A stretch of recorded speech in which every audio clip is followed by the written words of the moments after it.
Bonjour à tous. Alors aujourd'hui dans cette vidéo, je vais vous parler de livres. Je suis allée à la médiathèque il y a 2 semaines. Ouais, 2 semaines. Et donc j'ai 2 BD. 2 BD, oui, ça. 2 BD et 3 romans. Bon, j'ai commencé par les BD. J'en ai pris une, c'est une que j'ai toujours, enfin que je connaissais pas, c'est Tintin, L'île Noire. Donc voilà, je l'ai commencé. Je lirai des extraits tout à l'heure. Ensuite, il y a Bully Bill. Je sais, c'est pour les petits, mais je l'avais pas lu celui-ci. Il s'appelle Bully Bill à l'abordage. Bon, quand je vois la tête de boule, je suis contente, quoi. Il est trop mignon, ce petit rouquin. Voilà pour les BD. Alors par contre, je sais pas si vous allez entendre les cloches, parce qu'il y avait les bruits de cloches, mais là ça s'arrêtait. Alors on est tranquille. Je vais voilà, continuer.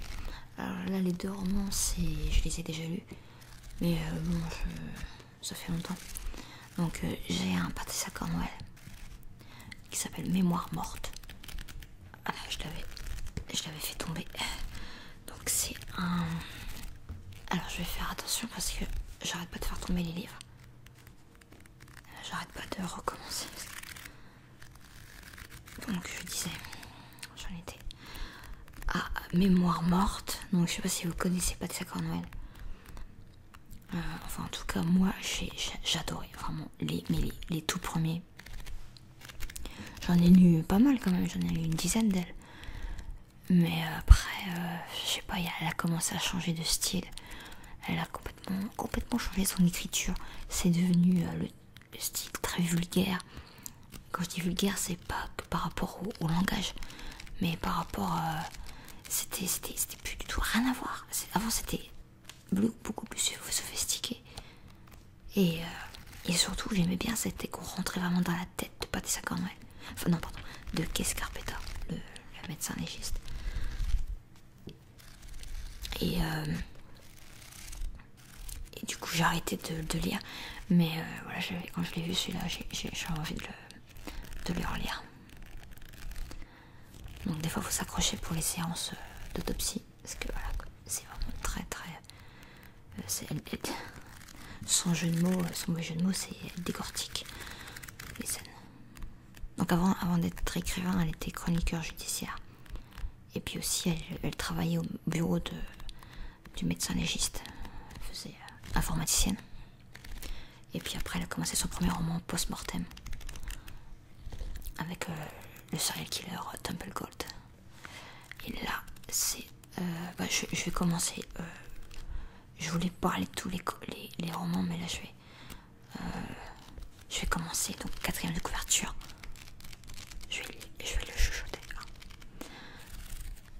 Pourquoi Beryl Madison a-t-elle laissé entrer son meurtrier? La jeune femme, auteure à succès, s'était plainte pendant des mois de mystérieuses menaces téléphoniques d'un inconnu qui la surveillait. Terrifiée, elle était même partie se réfugier en Floride pour écrire. Alors pourquoi, à peine descendue de l'avion qui la ramène chez elle, a-t-elle ouvert la porte à celui qui la lardait de coups de couteau? Pourquoi a-t-elle débranché l'alarme? Pourquoi ne s'est-elle pas servie de l'automatique qu'elle transportait toujours avec elle et qui demeurait sur la table de la cuisine? Autant de questions sans réponse pour le lieutenant Marino et le docteur Kees Carpeta, médecin expert de l'État de Virginie.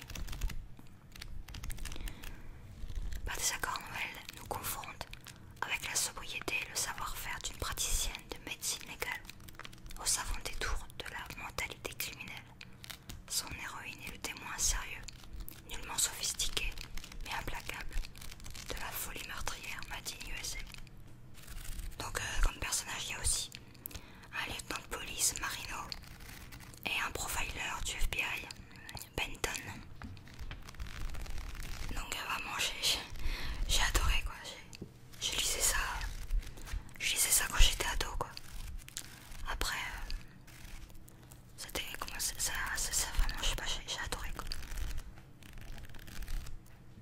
ses mémoires mortes. Je me rappelle plus trop, je me rappelle de la profession du meurtrier, mais c'est tout ce que je me rappelle. C'est tout ce dont je me rappelle. Bon, je vais pas vous lire les extraits parce que je le commence, donc j'ai pas envie de me spoiler moi-même. Voilà.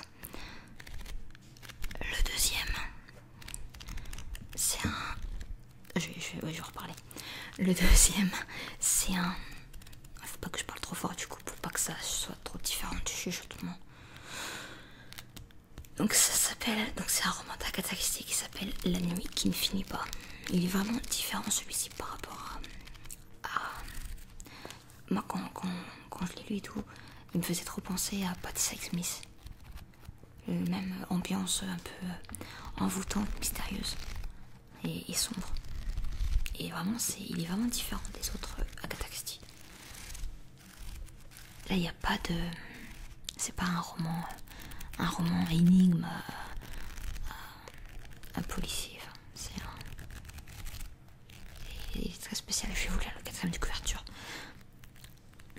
Un conte de fées.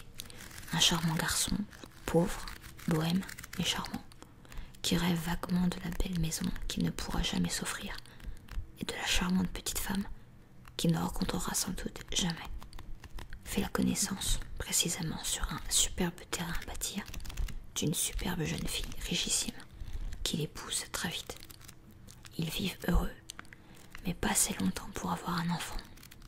La tragédie éclatera avant, parce que la dite propriété est maudite.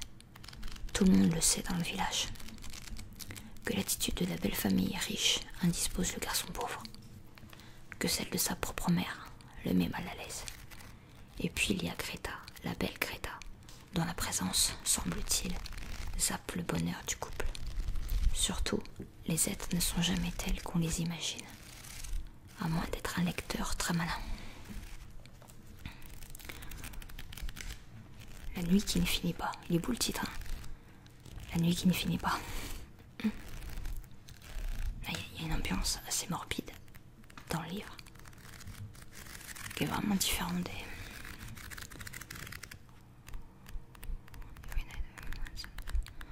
Il y a un poème de William Blake au tout début. Every night and every morn, some to misery are born. Every morn and every night, some are born to sweet delight. Some are born to sweet delight. Some are born to endless night.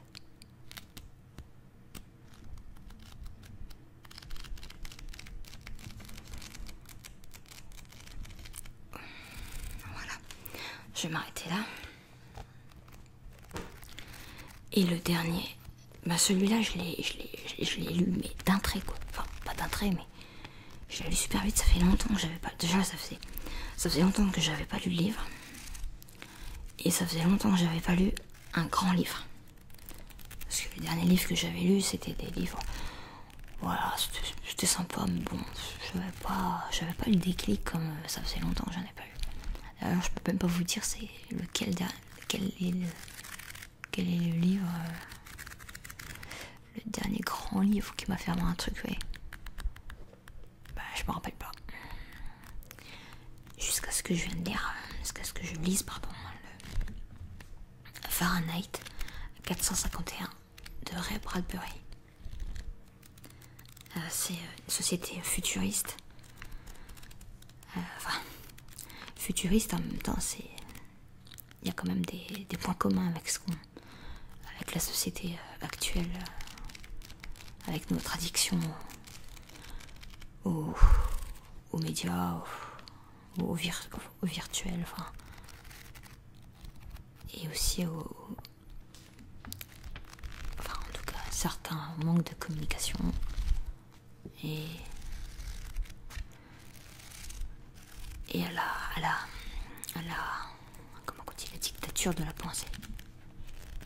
Donc je voulais ce qui est marqué en quatrième couverture. 451 degrés Fahrenheit représente la température à laquelle un livre s'enflamme et se consume. Dans cette société future où la lecture, source de questionnement et de réflexion,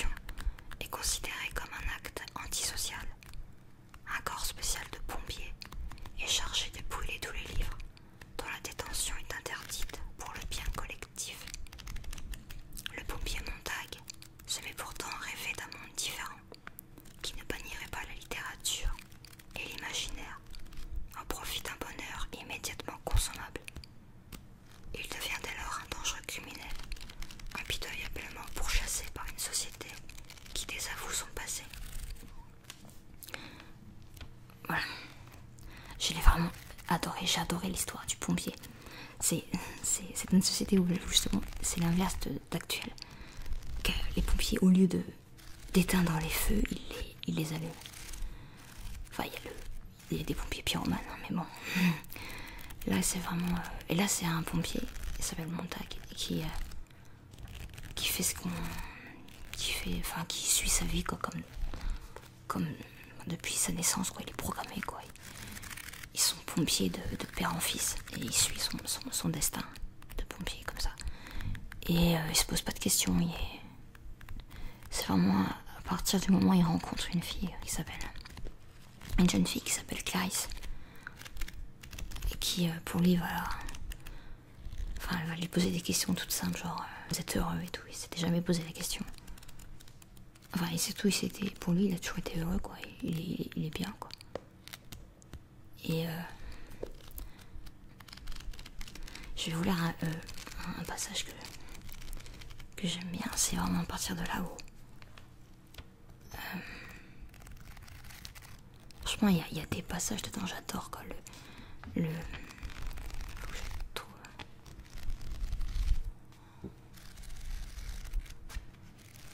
Je sais pas pourquoi riez-vous. J'aime vraiment le passage. C'est vrai qu'autrefois les pompiers éteignaient les feux au lieu de l'allumer. Non, les maisons ont toujours été ignifugées, croyez-moi. Bizarre, j'ai entendu dire qu'autrefois il était courant que les maisons prennent feu par accident et qu'on avait besoin de pompiers pour éteindre les incendies. Il s'esclaffa. Elle lui jeta un bref coup d'œil. Pourquoi riez-vous? Je ne sais pas. Il se remit derrière et s'arrêta. Pourquoi cette question? Vous riez quand je n'ai rien dit de drôle, et vous répondez tout de suite.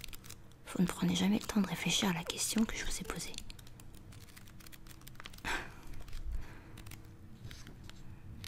Et le passage, attendez. Je cherche le passage.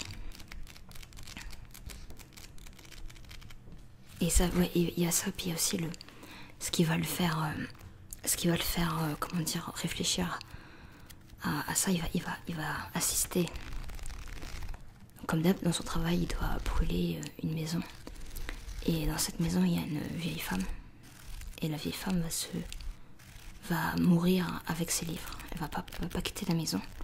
Et il va se dire, mais il doit y avoir quelque chose dans ses livres pour que cette femme veuille mourir avec ses livres, quoi.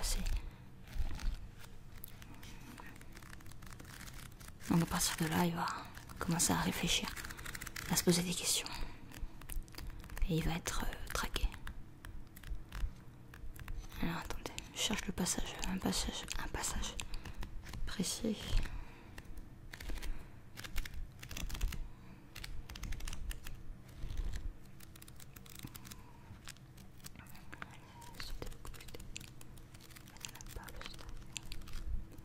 Ah le voilà. Je le commence pas au début. Salut. Il lui rendit son salut et ajouta: qu'est-ce que vous mijotez à présent? Je continue de faire la folle. C'est bon de sentir la pluie. J'adore marcher sous la pluie. Je ne crois pas que j'aimerais ça. Il faudrait essayer pour savoir. Ça ne m'est jamais arrivé. Elle se sécha les lèvres. Même le coup de la pluie est agréable. C'est à ça que vous passez votre temps, à tâter tout au moins une fois. Parfois deux. Elle regarda quelque chose au creux de sa main. Qu'est-ce que vous tenez là, dit-il. Je crois que c'est la dernière fleur de pissenlit de l'année. Je ne pensais pas en trouver une sur la pelouse à cette saison. Savez-vous qu'on peut s'en frotter le menton? Regardez. Elle porta la fleur à son menton, tout en riant. Et ça sert à quoi? Si ça t'éteint, c'est que je suis amoureuse. Alors? Il n'avait guère d'autre choix que de regarder.